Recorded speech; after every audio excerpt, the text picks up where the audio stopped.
നമസ്കാരം. മലയാളി വാർത്തയിലേക്ക് സ്വാഗതം. ചരിത്രത്തിലെ ഏറ്റവും വലിയ അഴിമതിക്കാണ് മധ്യപ്രദേശിലെ ഭോപ്പാൽ അടുത്തിടെ സാക്ഷ്യം വഹിച്ചത്. ഉപേക്ഷിക്കപ്പെട്ട കാറിൽ കണ്ടെത്തിയത് 52 കിലോഗ്രാം സ്വർണവും 11 കോടി രൂപയുമാണ്. കാർ പരിശോധിച്ചവരെല്ലാം ഞെട്ടി. എവിടെ നിന്നാണ് ഇത്രയും പണവും സ്വർണവും? ആശ്ചര്യം.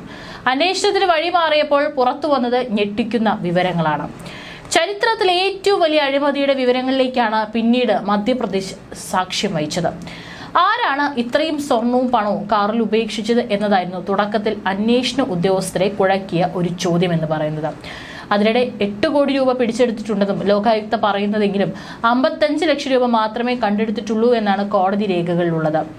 ഒരു ഉദ്യോഗസ്ഥനെതിരെ ആരംഭിച്ച അഴിമതി അന്വേഷണം ഇപ്പോൾ സംസ്ഥാനത്തിന് പുറത്തേക്കും വ്യാപിപ്പിച്ചിരിക്കുകയാണ്.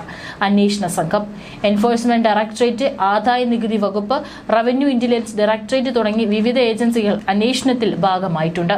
അന്വേഷണം സൗരഭ് ശർമ്മ എന്ന ഗതാഗത വകുപ്പിലെ മുൻ കോൺസ്റ്റബിളിലേക്ക് എത്തിയത്. സ്വർണവും പണവും കണ്ടെടുത്ത ഇന്നോവ കാർ ശർമ്മയുടെ സഹായി ചേതൻ സിംഗ് ഗൗരവിന്റേതാണെന്നും പോലീസ് കണ്ടെത്തി.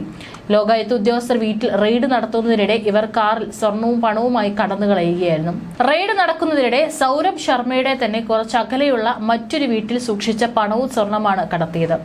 സൗരഭ് ശർമ്മയുടെ വസതിയിലും ഓഫീസിൽ നിന്നുമായി 8 കോടിയോളം രൂപയുടെ ആസ്തി ലോകായുക്ത പിടിച്ചെടുത്തിരുന്നു.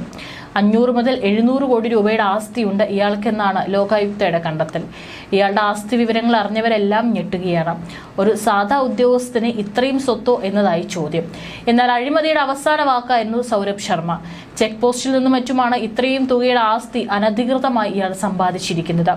ഭാര്യയുടെയും അമ്മയുടെയും പേരിലുള്ള നിരവധി ബിസിനസ് സംരംഭങ്ങളിലേക്കും വസ്തുക്കൾ വാങ്ങിയുമാണ് ഇയാൾ ഈ പണം നിക്ഷേപിച്ചിരുന്നത്. മകന്റെ പേരിലും കമ്പനി സ്ഥാപിച്ചിട്ടുണ്ട്. പിതാവിന്റെ മരണത്തോടെയാണ് സൗരഭിന് സർക്കാർ സർവീസിൽ ജോലി ലഭിച്ചത്. 15 വർഷത്തെ സേവനത്തിന് ശേഷം 2023 ഡിസംബറിൽ സ്വമേധയാ സർവീസിൽ നിന്ന് വിരമിക്കുകയും ചെയ്തു.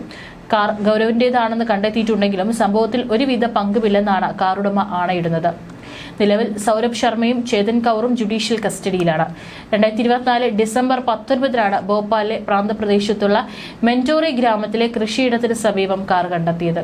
വൈകുന്നേരം കാർ അവിടെ തന്നെ കിടക്കുന്നത് ശ്രദ്ധയിൽപ്പെട്ടതോടെയാണ് ഇത് കണ്ടയാൾ പോലീസിൽ വിവരമറിയിച്ചത്.